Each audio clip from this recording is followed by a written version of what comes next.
예, 오늘은 마태복음 27장 34절부터 우리 66절까지 말씀을 나누도록 하겠습니다. 이제 예수님이 이제 십자가를 지고 이제 이 갈보리 언덕에까지 이르셨습니다. 그리고 34절부터 이제 예수님께서 십자가의 고난을 이제 몸소 이제 감당하시고 계신 겁니다. 쓸개탄 포도주를 예수께 주어 마시게 하려 했더니 예수께서 맛보시고 마시고자 하지 아니하시더라. 이 쓸개탄 포도주는 이 십자가의 이 처형이 너무나 고통스럽기 때문에 이 쓸개탄 포도주가 이 고통을 좀 경감시키는 역할을 했다 그래요. 마취제 같은 역할을 하니까. 그래서 이 쓸개탄 포도주를 주었다 그러는데, 이것이 이 형을 집행하던 그 경사들이 준 건지 아니면 어떤 호의를 베푸는 사람이 준 건지는 정확히 알 수는 없지만, 어쨌든 이 고통을 좀 경감시키기 위해서 주는 이 포도주를 예수님께서 맛보시고 그랬습니다.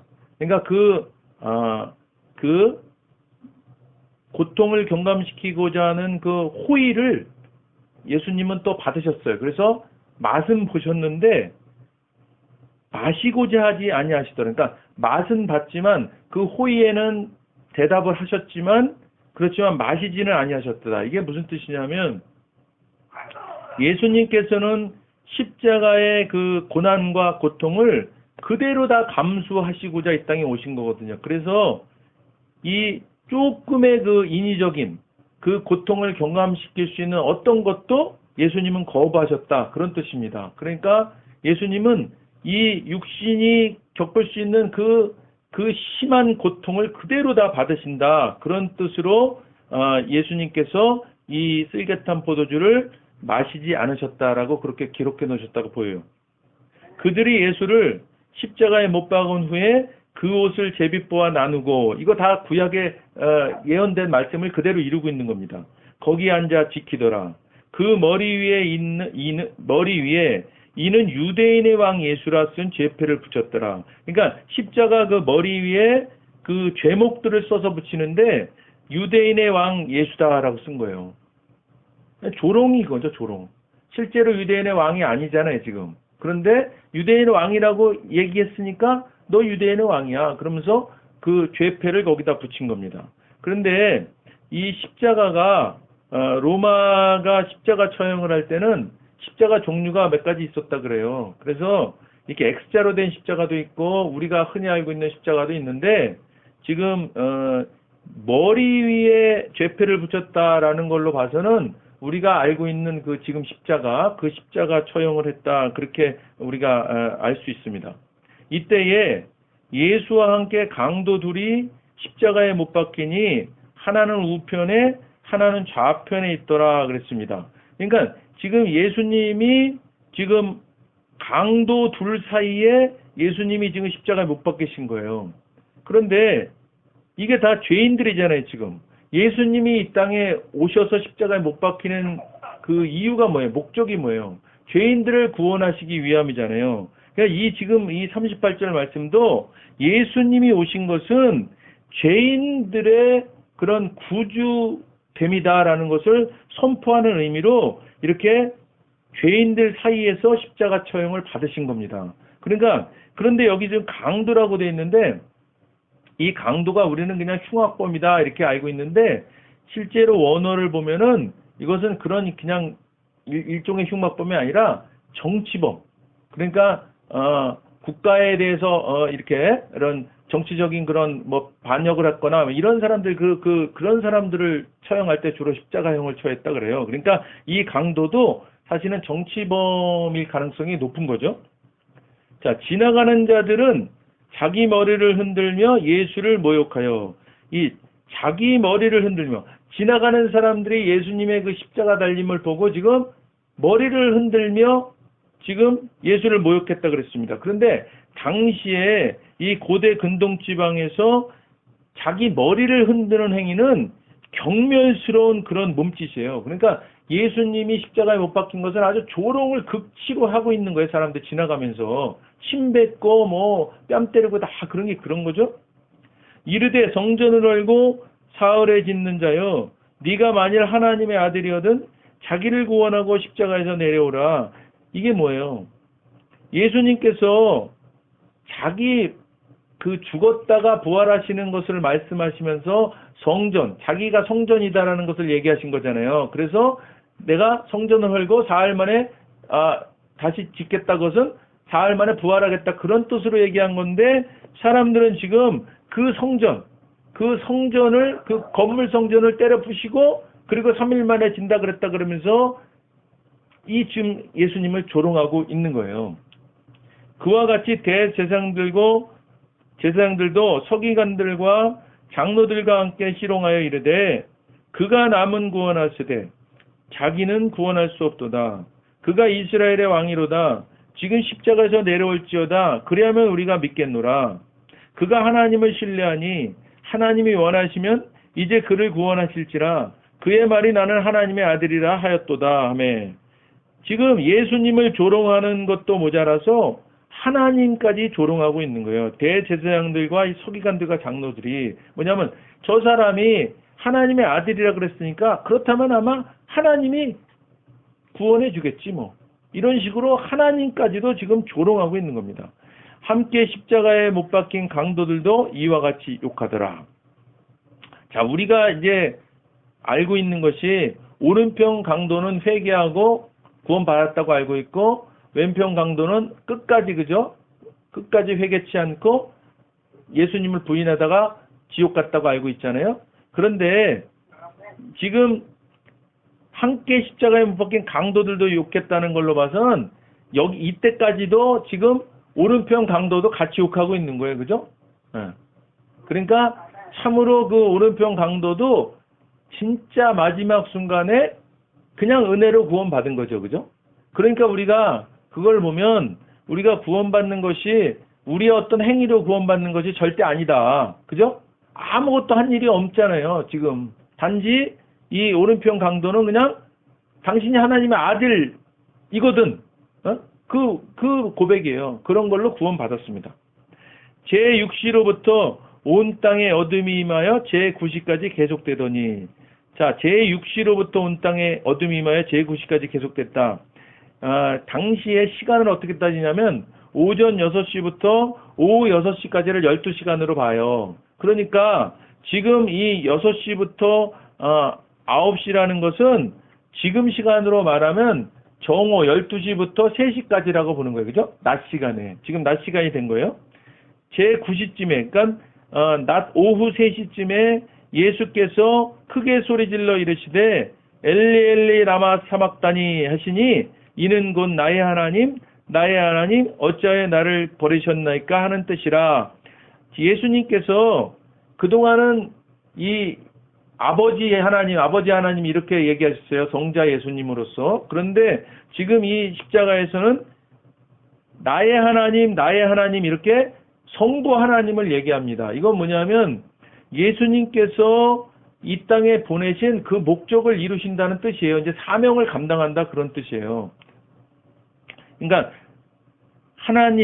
나의 하나님 어찌하여 나를 버리셨나이까 이렇게 하시면서 거기 섰던 자 중 어떤 이들이 그 소리를 듣고는 이 사람이 엘리 엘리 라마 사막단이란 말을 엘리야로 듣고 엘리야를 부른다 이렇게 하고, 그 중에 한 사람이 곧 달려가서 해면을 가져다가 신포주에 적시어 갈대에 깨어 마시게 하거늘. 이게 뭐냐면 이렇습니다. 지금 엘리야를 부른다고 안 거에 밑에서 들은 사람들이, 그러니까 엘리야가 와서 구약의 그 선지자인 엘리야가 와서 저 사람을 구해주나 보다. 그러면서 지금 조금이라도 이 생명을 연장시켜줘서 구하나 보자. 이걸 그런 뜻에서 지금 해면을 가져다가 신포주에 적셔서 갈대에 깨어 마시게 한 거예요. 그러니까 이게 무슨 선한 의도에서 그런 게 아니라 이게 야 엘리야가 진짜 와서 구원해 주나 보자. 그러는 조롱 섞인 뜻입니다, 이게. 응? 그러니까 지금 온갖 사람들이 이렇게 예수님 십자가를 조롱하고 있는 거예요. 그 남은 사람들이 이르되 가만두라. 엘리야가 와서 그를 구원하나 보자 하더라. 예수께서 다시 크게 소리 지르시고 영원히 떠나시니라. 자, 예수님께서 이제 크게 소리 지르시고 이제 영원히 떠나셨습니다. 운명하신 거예요. 근데 크게 소리 질렀다, 이것은 본인이 뭐 고통 때문에 소리 질렀다는 것이 아니라 이것을 신학자들은 이렇게 봐요. 자발적으로 이제 생명, 본인이 창조주시잖아요. 본인이 자발적인 생명을 여기서 끝낸다라는 자발적인 생명 내어줌이다. 그렇게 봅니다. 그래서 어거스틴은 이렇게 얘기했어요. 예수, 그분은 당신이 원하셨기 때문에 원하시던 때에 원하시던 대로 떠나가셨다.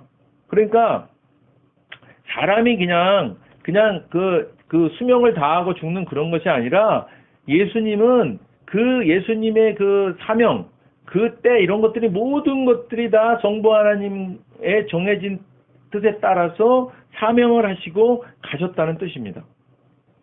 이에 성소위장이 위로부터 아래까지 찢어져 둘이 되고 땅이 진동하며 바위가 터지고, 자, 예수님이 운명하시면서 성소휘장이 위로부터 아래까지 찢어졌다 그랬어요.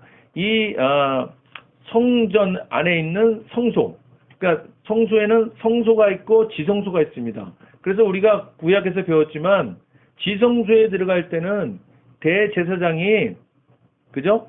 그 순양에게 자기 죄를 전가하잖아요. 사람은 죄가 없을 수가 없잖아. 그러니까 그 죄를 그 순양에게 전가하고, 그러니까 자기 죄는 이제 순양한테 전가했으니까 자기 죄는 없는 거예요. 그러니까 그 죄가 없는 상태로 그 지성소에 들어가야지만 살아남는 거예요. 그죠? 거룩하신 하나님 앞에는 죄 있는 자는 죽음을 당하니까. 그랬는데 지금 그 성소와 지성소를 가로막고 있던 성소위장이 찢어졌다는 것은 이제 예수님이 죽으심으로 인해서 예수님이 십자가에서 인류의 모든 죄를 짊어지시고 죄의 문제를 해결하셨기 때문에 이제 누구든지 그 예수님만 믿으면 어떻게 된다? 하나님 앞에 나아간다라는 뜻이에요. 나아간다. 그러니까 우리가 예수만 믿으면 이제 하나님 앞에 나아가도 죽임을 당하는 일이 없어요. 할렐루야. 자, 그리고 땅이 진동하며 바위가 터지고 이런 이제 기적들이 막 일어나는 거예요. 무덤들이 열리며 자던 성도의 몸이 많이 일어나는데 어디서 많이 본 것 같은데요. 이게 지금 우리 그 말세에 예수님이 재림하시잖아요. 예수님이 재림하실 때 구원받아서 죽은 사람들 있잖아요. 그 죽은 사람들도 같이 일어난다 그랬어요. 그런 그 말씀이 있잖아요. 그것처럼 지금 공중재림 시에도 일어나는 그 사건들을 지금 여기에서도 보여주고 있는 거예요. 지금 실제로 이런 일들이 일어난 것이라고 저는 믿어요. 이게 지금 어떤 비유다라고 말하는 사람도 있는데 실제로 이 지금 이런 무덤들이 열리고 그 죽었던 성도들이 예수 믿고 죽은 사람들이 다시 일어나고, 그죠? 그들이 무덤에서 나와서 거룩한 성에 들어가 많은 사람에게 보였다. 그런 걸로 봐서는 실제로 이런 일들이 일어난 것이다라고 믿습니다. 백부장과 및 함께 예수를 지키는 자들이 지진과 그 이런 일들을 보고 봤다 그랬잖아. 이 사람들이 심히 두려워하여 이르되 이는 진실로 하나님의 아들이었도다 하더라. 지금 이 백부장과 함께 예수를 지키던 자들은요, 이방인들이에요.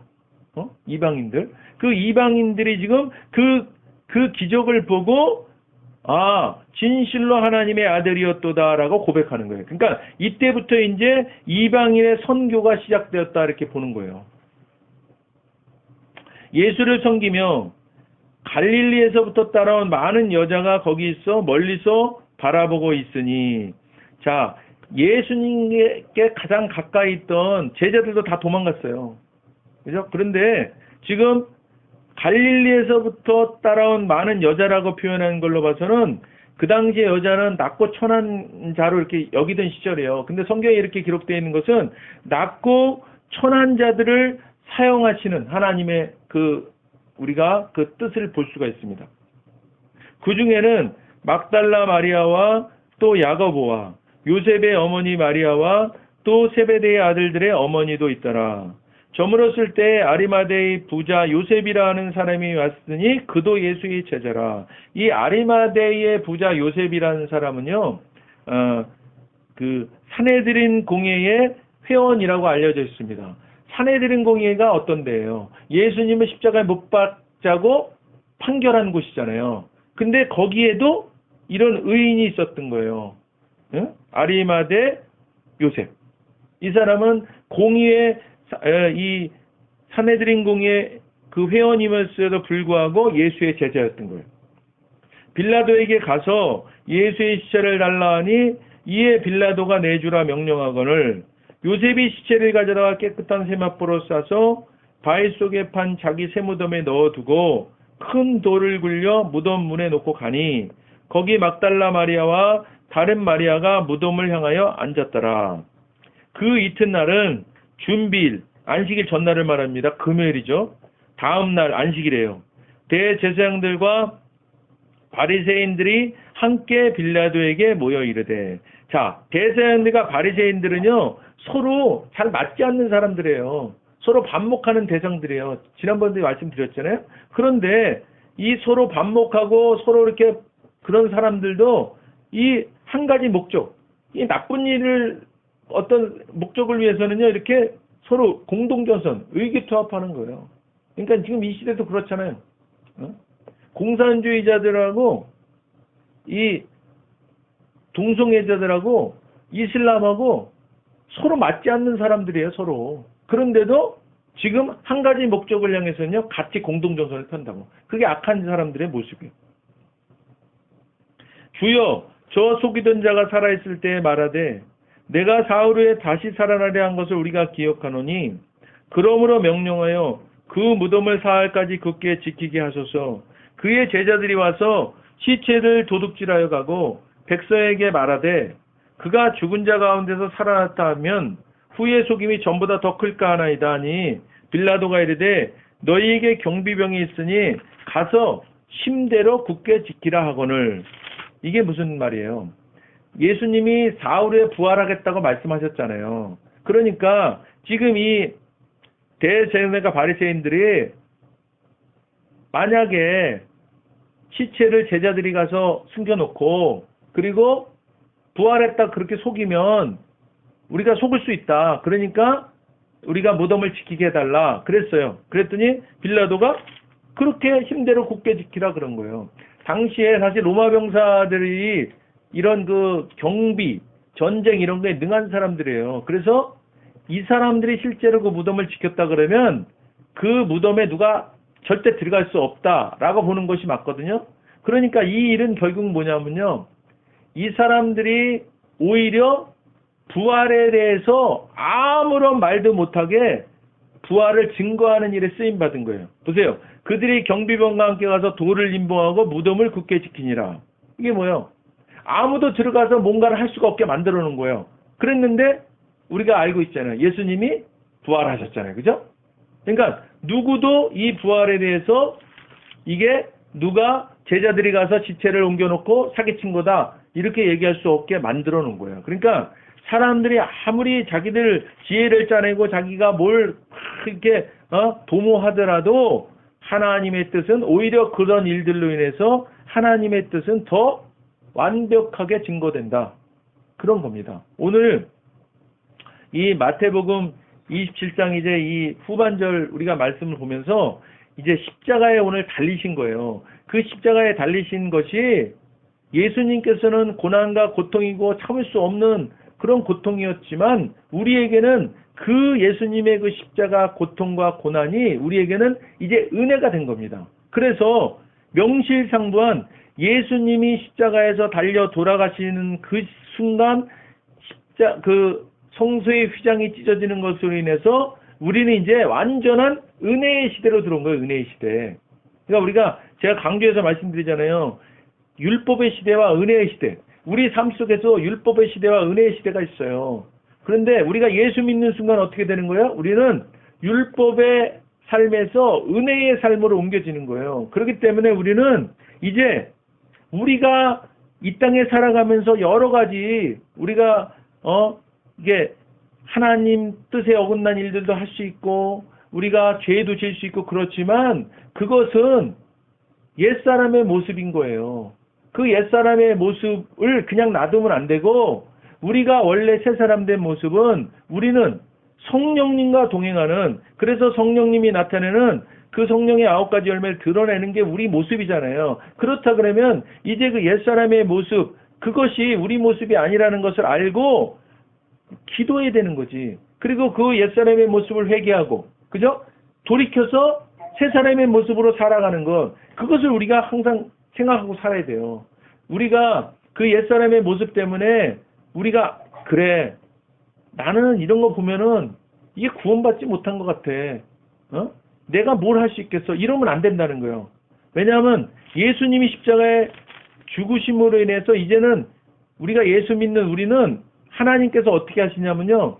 구약시대 때 그 대제사장이 지성소에 들어갈 때 순양에게 이렇게 그 자기 죄를 다 전가하고 가심으로 인해서 하나님이 그 제사장을 볼 때는 어떻게 보냐면요.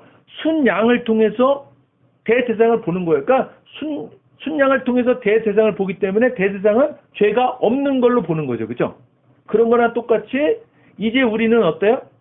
우리를 보실 때, 구원받은 우리를 보실 때 하나님은 항상 예수님을 통해서 우리를 보시는 거예요. 그러니까 우리는 의인입니다. 의인. 할렐루야. 그것을 우리가 꼭 깨달아야 돼요. 우리 예수 믿었으면 의인이에요. 할렐루야. 예. 그 믿음을 우리가 꼭 가져야 됩니다. 그게 바로 은혜의 복음이에요. 그것을 우리가 붙잡고 다녀야 돼요. 붙잡고 살아야 돼. 그래야 이 땅에서도요, 당당하게 살아갈 수 있고, 그리고 천국 소망을 우리가 했죠. 그냥 이 땅에서 살아내는 거예요. 할렐루야. 예, 오늘 우리 말씀 기억하시고 생각하면서 주여 한번 크게 부르시고 기도하도록 하겠습니다. 주여!